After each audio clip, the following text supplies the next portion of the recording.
Alright guys, today we're talking about Autochart Live on the new Xplore series by Humminbird. And I took my time and I've auto-charted this lake right here. It's a small lake. It's not on any kind of map card. And now I have a very detailed map of this lake. And I'm going to show you how it's done and how to get the most detail out of this map right here. The first thing I want to do is just show you how to turn on your Autochart Live. Once you're in a full chart menu, or if you're in a multi-pane, make sure the navigation screen is highlighted yellow around it. Just click on it. Click on this little 3-bar right here and go to Autochart Live, and all you do is hit that record button on. You are then going to start recording your new map.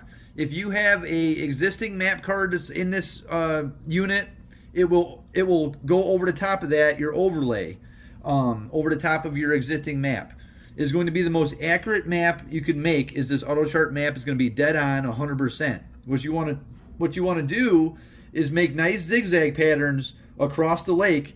And if you actually click on this show raw data, here is my zigzag patterns I have made to create this map. You can see nice tight circles about 20 foot apart, or just zigzags back and forth.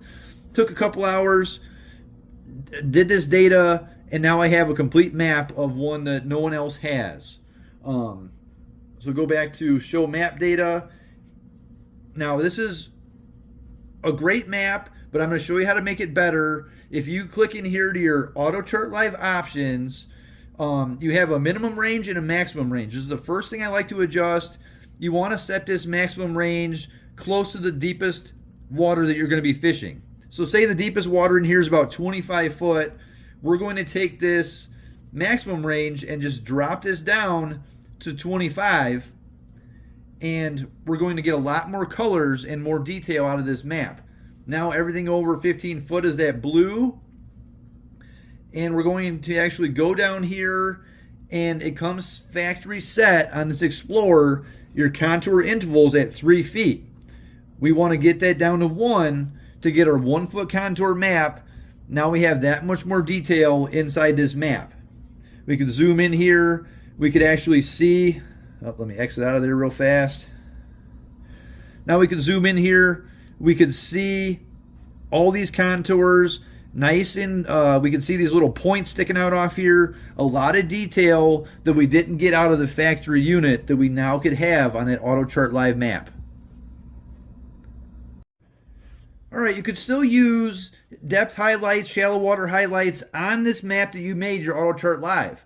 You could actually just click out of here one time, click on your settings, and go to depth highlights, and here's where all your depth highlights are going to be. You got your shallow water highlight. You can turn it on right here. It comes minimum 5 foot or under. You could up this up to 7. Whatever foot that you don't want to get into is going to highlight. So say this little reef out here, if there's rocks on that, you're not going to hit it at 7 foot, but if it was at 5 foot, you could hit it, whatever. But that's one more feature on this Autochart Live that'll help you out there in the water, is using the shallow water highlights on the maps that you have created. You also have a depth highlight. If you're looking for fish in a certain range, say you hammered a bunch of fish in 13 feet of water, you could actually turn this on 12 foot, turn the maximum range on 14 feet, and it's going to highlight in green that area that's 12 to 14 feet, so you could easily find that depth range that you've been consistently catching fish in, and it just makes it stand out on the map that much easier to find when you're looking at this map. So just one more cool feature on the Autochart Live. All right, once you have this map all custom set, so you're getting the most detail out of it, sometimes you might look at one part of the lake, auto chart it, and it overlays your map, and you may not want to have it overlay completely. You might want to see the original contour sometimes. If you click on that 3-bar, go down here to Autochart Live, right here is your Autochart Live transparency.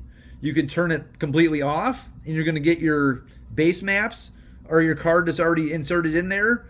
If you're navigating around and you need to see that, turn your Autochart Live back on. You could also take this transparency down some so you can still see your existing map underneath. So that's kind of one cool feature right there that you can still see the rest of the lake without just your Autochart Live covering it all. Sometimes when you're running 50 mile an hour across the lake, it leaves just a blue trail. So you can still see those contours of your regular base maps or your Navionics chip or whatever you have in the unit. You also have a couple more options inside this Autochart Live menu. One is bottom hardness. If you're out there looking for hard soft bottom transitions, when you record your map, make sure your hardness layer is on, and it will record all the hardness layers, and you could actually overlay that on and off of your unit as well. It has vegetation overlays. You could have that as well if you're looking for weed edges, stuff like that. You could record those, and you have options for changing those colors and looking for what kind of vegetation, if it's just small stuff, really thick vegetation, things like that. So that's a couple more options for you with this Autochart Live. All right, guys, Autochart Live. It's a great mapping tool for getting the most out of your unit, whether it be a Helix or a new Xplore or a Solix or Apex unit. The Navionics and Chartmaster, whatever maps that you have, aren't always very accurate, which this is the one way to get a detailed map exactly spot on, whether you're, casting at structure, reefs, trolling weed lines, things like that. This is going to help you out tremendously, the Autochart Live. And I'm happy it's a Humminbird thing. Not any other unit that I believe is doing this. So it's something really cool, guys. Thanks for watching. Nice little quick episode here. Comment down below if you have any questions. Give a thumbs up, like, subscribe, and we'll see you on the next one.